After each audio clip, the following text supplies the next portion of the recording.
LP গ্যাসের দাম বৃদ্ধি এবং মজুত থাকার পরেও বাজারে মিলছে না সিলিন্ডার। যশোরে ক্রেতারা বলছেন কৃত্রিম সংকট দেখিয়ে সিলিন্ডার প্রতি 450 টাকা পর্যন্ত অতিরিক্ত নিচ্ছেন বিক্রেতারা। চাঁদপুরেও এলপিজি সিলিন্ডার সংকটে বিপাকে ভোক্তারা। দিকে সিলিন্ডার নিয়ে কারসাজি ঠেকাতে কঠোর নজরদারির কথা বলছে প্রশাসন। এ বিষয়ে আরো জানাতে লক্ষ্মীপুর এবং যশোর থেকে যুক্ত হয়েছেন সহকর্মীরা। শুরুতেই লক্ষ্মীপুর থেকে আমাদের সাথে আছেন আব্বাস হোসেন। আব্বাস, কৃত্রিম সংকট দেখে কিন্তু সিলিন্ডারের দাম বাড়তি দাম রাখা হচ্ছে। আপনি এখন আছেন যশোরে, এবং সেখানে আসলে লক্ষ্মীপুরে কি অবস্থা? সেখানে আসলে সিলিন্ডারের দাম কেমন রাখা হচ্ছে বাজারে?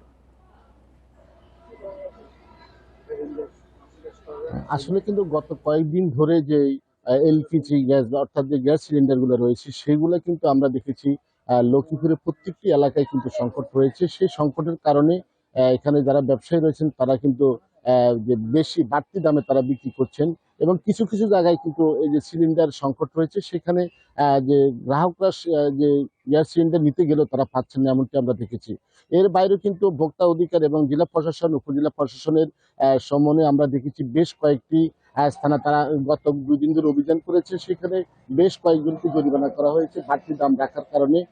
এখানে প্রশাসনের পক্ষ থেকে যেটি জানানো হয়েছে যে অতিরিক্ত দামে যদি কেউ গ্যাস সিলিন্ডার বিক্রি করা হয় তাহলে তার বিরুদ্ধে কঠোর ব্যবস্থা নেওয়া হবে, যেহেতু সরকার যে নির্ধারিত দাম যে নির্ধারণ করে দিয়েছে সেই দামের বাইরে কোনোভাবে বিক্রি করা যাবে না, এমনকি প্রশাসনের পক্ষ থেকে জানানো হয়েছে। এরপরও আমরা সকাল থেকে দেখেছি কয়েকটি ডিপুতে আমি গিয়েছি যেখানে গ্যাস সিলিন্ডার ডিপু রয়েছে, ডিপুগুলো পুরোপুরি বন্ধ রয়েছে, সেখানে বেচা কিনা বন্ধ রয়েছে। অর্থাৎ সেখানে তারা কিন্তু এই যে ধর্মঘট ডাকা হয়েছে গ্যাস সিলিন্ডার বিক্রি বন্ধ রাখার জন্য, তারা এই অজুহাতে তারা বন্ধ রেখেছে।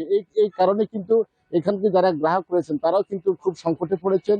অনেকেরই কিন্তু এই গ্যাস সিলিন্ডারের উপর নির্ভর করে রান্না বান্না করতে হচ্ছে, তো সেইখানে তারা কিন্তু এক ধরনের ভোগান্তিতে পড়ছে। আমরা এর বাইরে কিন্তু আমরা কয়েকজন গ্রাহকের সাথে কথা বলেছি, তারা যেহেতু জানিয়েছেন লক্ষ্মীপুরে যে চাহিদা রয়েছে চাহিদা অনুপাতে গ্যাস সিলিন্ডার রয়েছে, কিন্তু সিন্ডিকেট তৈরি করে সেখানে বেশি দামের আশায় যারা ব্যবসা করছেন তারা কিন্তু এটি সিন্ডিকেট তৈরি করে সংকট দেখাচ্ছেন। অর্থাৎ এই সংকট দ্রুত সময়ের মধ্যেই প্রশাসন ব্যবস্থা নেবেন এমনটি তারা দাবি জানিয়েছেন। এর বাইরে কিন্তু আমরা এখানে যে ডিপুগুলো রয়েছে সেখানে তাদের সাথে কথা বলেছি। তারা যেটি জানিয়েছেন তারা বলছেন গ্যাস পর্যাপ্ত পরিমাণ এই যে এলপিজি গ্যাস রয়েছে, কিন্তু সংকট তারা দেখছেন না এমনটি তারা বলছেন। তারা বলছেন যেহেতু কেন্দ্র থেকে এখন একটি যে আহ্বান জানানো হয়েছে যেন গ্যাস সিলিন্ডার বিক্রি করা বন্ধ রাখা হয়, সেই ধরনের তারা বন্ধ রেখেছেন এমনটি তারা বলছেন। তো আসলে দুর্ভোগ মানুষ রয়েছে, অনেকে রান্না বান্না করতে পারছে না গত কয়েকদিন ধরে এই গ্যাস সিলিন্ডারের কারণে। দ্রুত এই বিষয়ে সমস্যার সমাধান আশা করছেন এখানকার গ্রাহকরা। জি আব্বাস, থাকবেন আমাদের সাথে। যশোর থেকে আছেন জিয়াউল হক, তিনি জানাবেন সেখানকার পরিস্থিতি। জিয়াউল, যশোরে এই এলপিজি সংকট কিরকম প্রভাব ফেলছে এবং প্রশাসনের পক্ষ থেকে কি জানানো হয়েছে? একই চিত্র দেখতে পেয়েছি আমি সারাদিনে, কিন্তু যশোরে অন্তত 25টি পয়েন্ট ঘুরেছি যেখানে প্রত্যেকটা বিক্রেতারা গ্যাস সিলিন্ডার গুলো বিক্রি করেন। আমি তাদের সাথে কথা বলে যে বিষয়টি জানতে পেরেছি যে ব্র্যান্ডের যে সমস্ত কোম্পানিগুলো আছে তারা কিন্তু এখন পর্যন্ত প্রায় 20 দিন হয়ে গেল তারা কিন্তু কোনো ধরনের সিলিন্ডারই কিন্তু সরবরাহ করছে না খুচরা বিক্রেতাদের কাছে। পাশাপাশি নন ব্র্যান্ডের কিন্তু কিছু কোম্পানি তারা সীমিত পরিসরে, অর্থাৎ 100টি যদি চাহিদা দেওয়া হয় সেক্ষেত্রে হয়তো বা 10 থেকে 15টি পর্যন্ত গ্যাস সিলিন্ডার তারা কিন্তু যারা খুচরা বিক্রেতা আছেন তাদেরকে দিচ্ছেন।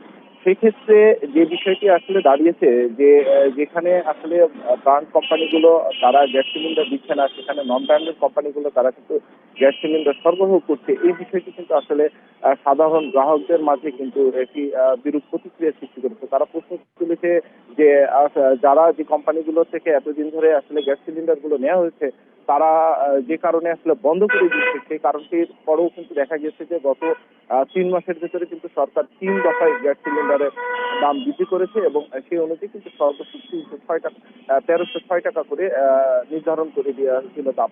কিন্তু এখনো পর্যন্ত কিন্তু সেই যে সরকারি যে নির্ধারিত দাম সেই দামে কিন্তু যশোর কোনো জায়গায় গ্যাসের সিলিন্ডার পাওয়া যাচ্ছে না, বরং সেগুলো 1500 থেকে 1600 বা কোনো কোনো ক্ষেত্রে 1700 টাকা পর্যন্ত রাখা হচ্ছে। আর প্রশাসনিক যে বিষয়টি বলছেন যে আমরা আসলে যশোরে এখনো পর্যন্ত প্রশাসনের তেমন কোনো তৎপরতা আমাদের চোখে পড়েনি, এমনটি কিন্তু গ্রাহকরাও জানিয়েছেন এবং যারা খুচরা বিক্রেতা আছে তারাও জানিয়েছেন। খুচরা বিক্রেতা একটু দাবি করেছেন যে আসলে যদি প্রশাসনের পক্ষ থেকে অভিযান চালানো হয় তাদের দোকানগুলোতে, সেক্ষেত্রে কিন্তু তাদের আসলে করণীয় কিছু থাকে না। এক্ষেত্রে আমদানিকারক যারা আছেন এবং যারা ডিলার আছেন তারা যদি আসলে নির্ধারিত দামে তাদের কাছে বিক্রি করেন সেক্ষেত্রে কেবলমাত্র যে সরকার যে দামটি বেঁধে দিয়েছে সেই দামের ভিতরে গ্যাস সিলিন্ডারগুলো বিক্রি করা সম্ভব হবে। এলপিজির সংকট নিয়ে জানাচ্ছিলেন আমাদের সহকর্মীরা।